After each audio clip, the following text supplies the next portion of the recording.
उद्देश्य से स्वामी विवेकानंद जी की युवा सोच के साथ विद्या के अधिष्ठात्री देवी मां सरस्वती के चरणों में वंदन करता हूं।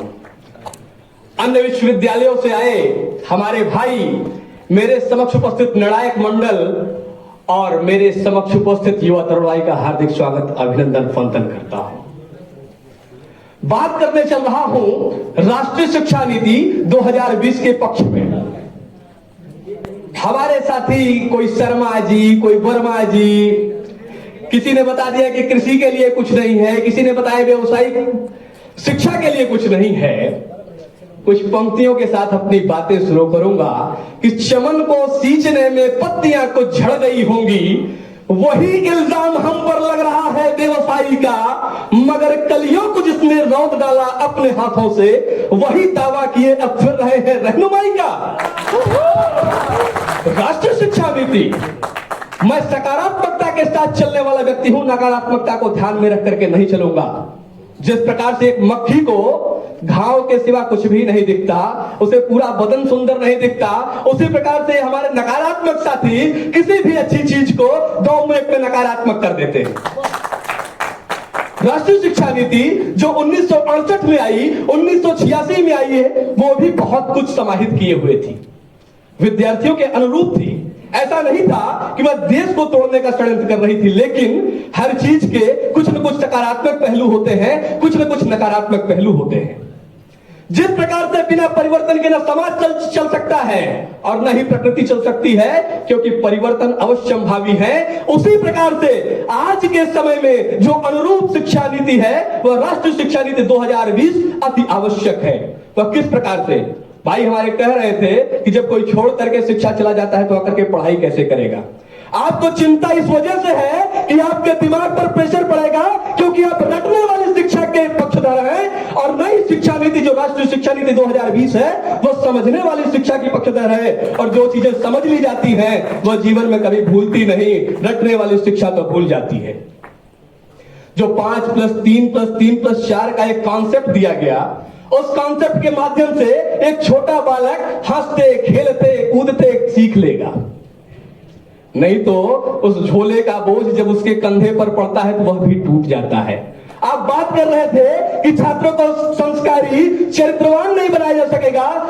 हमारा युवा क्यों चरित्र से भटक रहा है, क्यों संस्कारों से विरत हो रहा है, उसके पीछे का कारण है कि जब वह अपने परिवार से, अपने दोस्तों से अपना बचपना खो देता है तो उसका संस्कार, उसका चरित्र सब कुछ खो जाता है। और यह जो राष्ट्रीय शिक्षा नीति में 5+3+3+4 का कॉन्सेप्ट दिया गया है, जिसमें अंतःक्रिया, अन्वेषण, अपने अनुभवों के माध्यम से, अपने योग्यता के आधार पर सीखने की जो चेष्टा होगी, उस योग्य विद्यार्थी बनेगा जो आगे चल करके एक बेहतर राष्ट्र का निर्माण कर रहा होगा।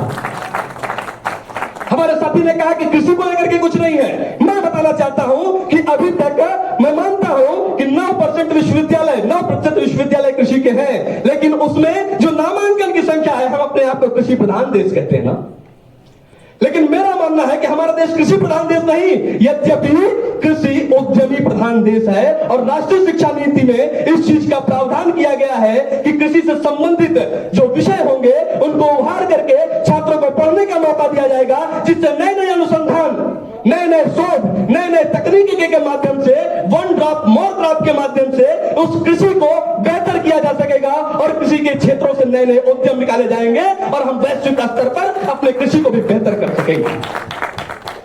आप व्यवसायिक अध्ययन की बात कर रहे थे। मैं व्यवसायिक अध्ययन का विद्यार्थी हूं।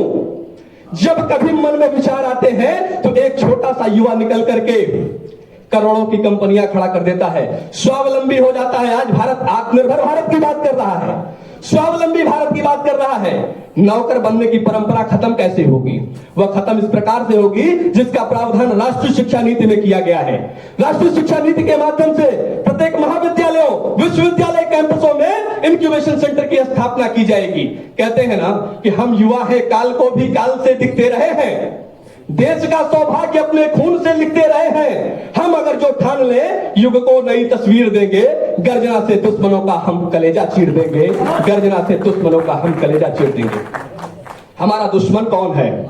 आज जो युवा पीढ़ी इस बात पे गौरव नहीं कर पाती है और कहती है बेरोजगारी है, बेरोजगारी है, बेरोजगारी है, हमें नौकरी चाहिए।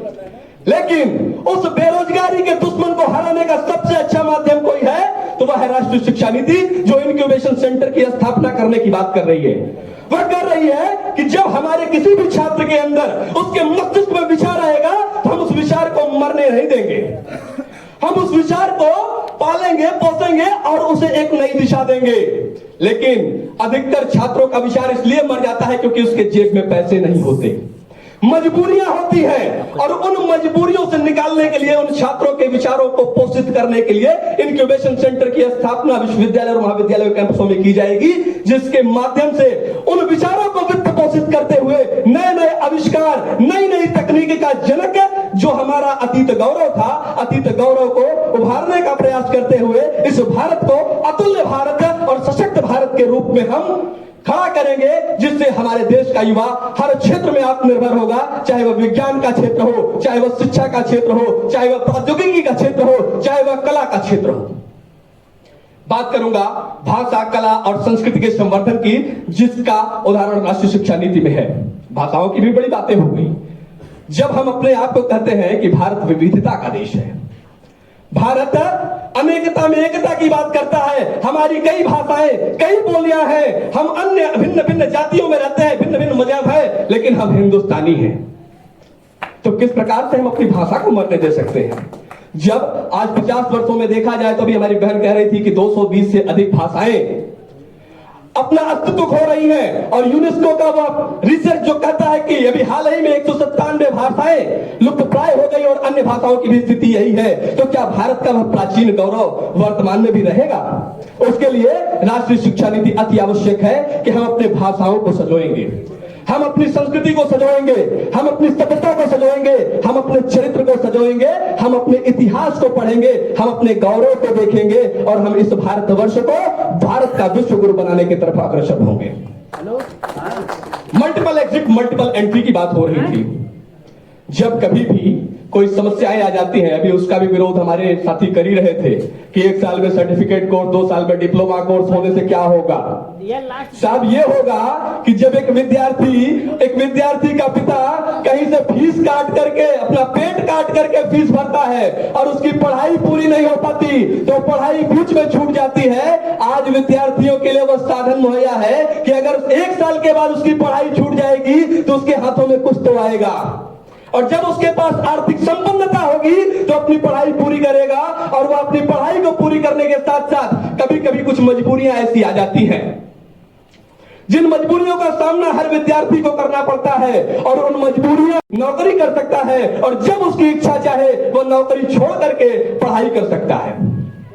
एक साथ 2 डिग्रियों का प्रावधान, हमारी बौद्धिक क्षमता तो होती है, हम चाहते हुए भी एक साथ अन्य अन्य कार्यक्रम नहीं कर सकते, क्योंकि अभी तक शिक्षा नीतियों ने हमें बांध रखा था, हमें कोल्हू का बाल बना रखी थी कि हमें चलना सिर्फ वहीं पर है जहां वो ले चलना चाहते हैं। लेकिन अभी हम अपने मन से एक ऑनलाइन, एक ऑफलाइन फिजिकल क्लासेस के माध्यम से 2 डिग्रियां ले सकेंगे, और हम युवा हैं, हमें सकारात्मकता के साथ चलना पड़ेगा, हमें समाज को एकजुट करना पड़ेगा। बुराई हर चीज में हो सकती है, मैं ये भी मानता हूं कि कुछ चुनौतियां हैं, क्योंकि इस राष्ट्रीय शिक्षा नीति को लागू करने में मजबूत राजनीतिक इच्छा शक्ति की आवश्यकता होगी, और मुझे पूर्ण विश्वास है कि वह मजबूत राजनीतिक इच्छा शक्ति इस देश में उस राष्ट्रीय शिक्षा नीति का क्रियान्वयन बेहतर तरीके से कर सकेगी।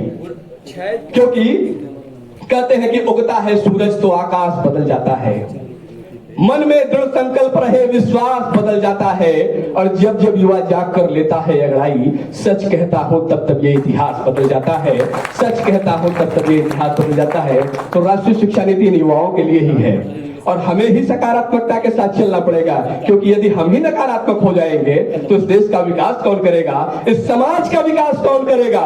और बात हो रही थी मूल्यांकन की, तो मूल्यांकन नहीं करेंगे, अवलोकन करेंगे, और 360 डिग्री का अवलोकन जो राष्ट्रीय शिक्षा नीति में बताया गया उसमें यह है कि शिक्षक भी अवलोकन करेंगे, हमारे साथी भी अवलोकन करेंगे। और सबसे अच्छी बात राष्ट्रीय शिक्षा नीति में यह है कि हम स्वयं से स्वयं का आकलन करेंगे, स्वयं से स्वयं का अवलोकन करेंगे। कहते हैं ना, हम सुधरेंगे जग सुधरेगा। और जब व्यक्ति स्वयं से स्वयं का आकलन करता है तो कभी गलत नहीं हो सकता। और राष्ट्रीय शिक्षा नीति इसी उद्देश्य के साथ चल रही है कि हर व्यक्ति के अंदर, हर छात्र के अंदर नेतृत्व क्षमता का विकास हो सके, हर व्यक्ति अपने आप में चरित्रवान हो सके, ईमानदार हो सके, ईमानदारी के साथ शिक्षित हो सके। इसी के साथ अपनी वाणी को विराम दूंगा, समय की बाध्यता है। जय हिंद, जय भारत, वंदे मातरम।